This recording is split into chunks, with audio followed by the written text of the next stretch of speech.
It's great to have you back with us as we dig into hazard identification and critical controls. Here's the question: what if your hazard assessment looks complete, but it still misses the one risk that actually matters? And here's the uncomfortable truth.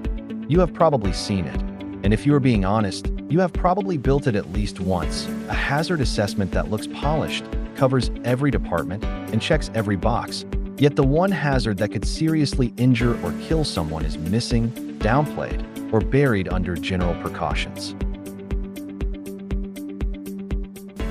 Hazard assessments drift when the process rewards coverage instead of clarity. People list hazards by category, paste in generic controls like PP required, and move on, because everyone is busy and nobody wants to be the person who slows the job down. What tends to happen next is predictable. Forms get completed fastest when they describe ideal work, not real work. That creates a gap you will not notice until something goes wrong. The assessment starts documenting what should happen instead of what actually happens, and that gap is where serious incidents live. So the decision is straightforward. Treat the hazard assessment like a living control tool that has to survive contact with real work, not like a document that gets points for being long. There's also a psychological trap hiding in plain sight, and it's called familiarity.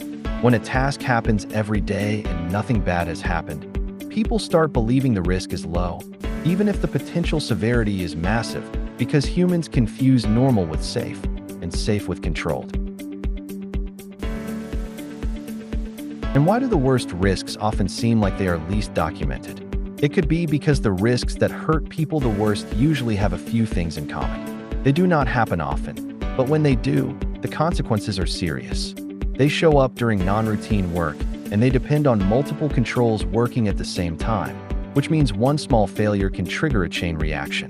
Think about the jobs where the normal routine gets interrupted. Energy isolation during maintenance, vehicle and pedestrian interaction, work at heights or confined space entry, contractor interfaces or line breaks.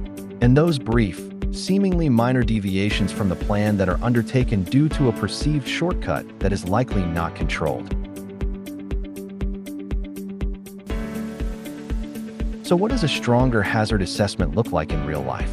It is not longer, it is sharper, because it uses better inputs and it describes controls that match how work is actually done. Start with a task inventory that includes non-routine work. If you only assess routine production, you miss real exposure.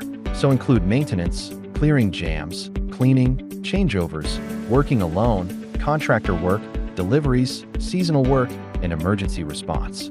Treat high-severity hazards like critical risks.